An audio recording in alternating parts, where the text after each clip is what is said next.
With so many indie games launching each and every week, it's really easy to miss some of the quality offerings amongst all of the noise. It's Peter here and welcome to Get Indie Gaming and to my regular indie game Hidden Gems showcase, where I suggest 5 indie games from recent times you might have missed that are well worth checking out. At number 5, Sentinel will, for players of a certain age, be instantly recognisable as a modern take on Uridium, a game which came out back in 1986 on the Commodore 64. I vaguely recall playing Uridium way back when, although since it's been in the region of 32 years, I can't honestly and accurately compare and contrast Sentinel with its namesake. What is clear enough though, here we have a fine looking neon-soaked retro side-scrolling shooter with all the usual power-ups, end-level bosses and a stonkingly good soundtrack. With 12 stages and 3 game modes, arcade, survival and boss, there's plenty here to get your teeth into. My personal favourite mode is survival. This gives you a minute to survive wave after wave of enemies, with your longest time being used within an online competitive leaderboard. Overall, the controls are tightly implemented, and while not as hard to play as I think the original was, for me, as I want to play such games today, that's a nice little bonus. Overall, Sentinel is a fun, if not overly original game that deserves a place ahead of others within this crowded landscape.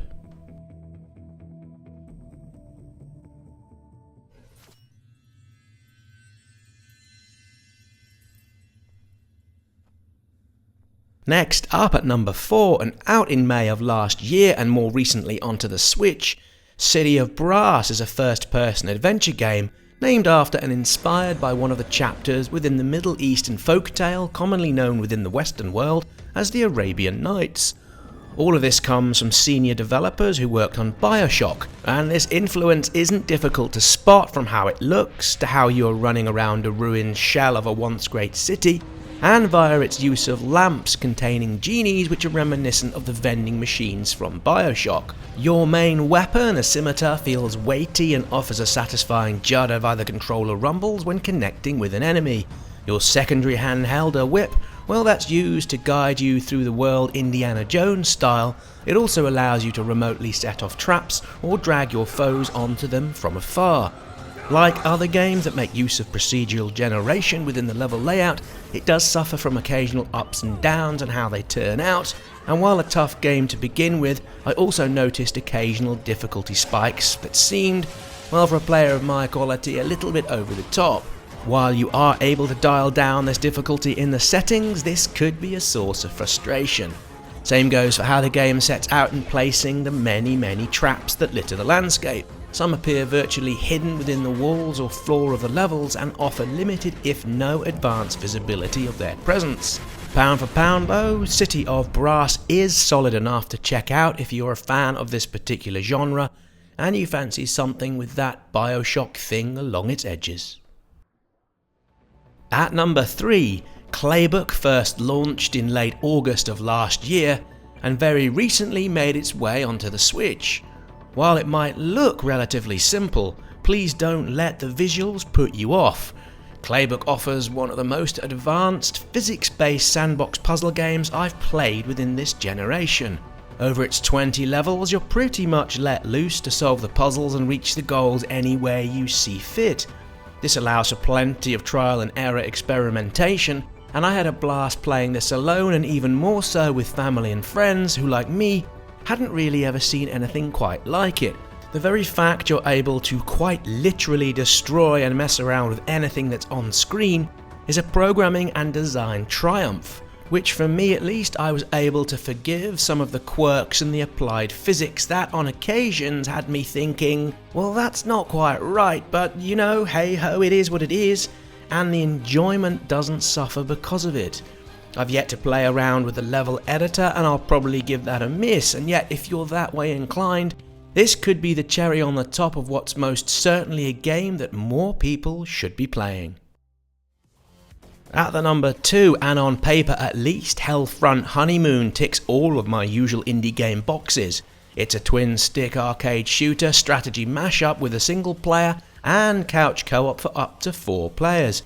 Whilst fast and frantic, with matches never really lasting more than a couple of minutes, it's certainly not as busy as, say, something like Towerfall Ascension, and yet that's where Healthfront Honeymoon offers its differentiator.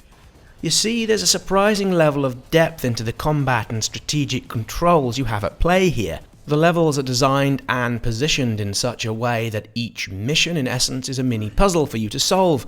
I found there's usually more than one way to get through any given level, although as the difficulty level progresses there were moments and instances of frustration where I couldn't figure out a way through, but when I did, the overall sense of satisfaction was pretty darn wonderful. Aside from the single player, another winner in Healthfront Honeymoon is the local couch co-op. I've played this with a handful of friends over a couple of evenings, with its short, fast and frantic death matches being the real winner. While there's no online mode, which might disappoint some, for me that's no big deal. I virtually spend 0 time these days online playing with randoms, and that just suits me fine. In the longer term, I think it's the party nature of this game that will keep my interest in it. Fans of more in-depth strategy games might want to look at, say, Into the Breach, although as a twin-stick shooter with a twist, I'm quite happy to recommend it.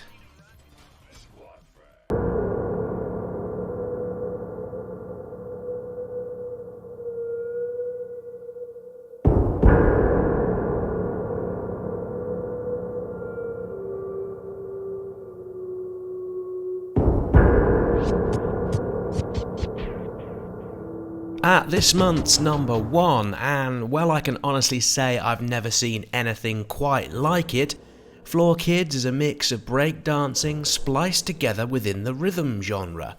Floor Kids dropped towards the tail end of 2017 on the Switch and came from the DJ and musician Kid Koala and the artist known as John John. Having replayed this to refresh myself with the game, yes, it does take a little while to get used to how the controls work and the overall flow of the action, but once you have your skills duly nailed, you're able to pull off your moves with relative ease.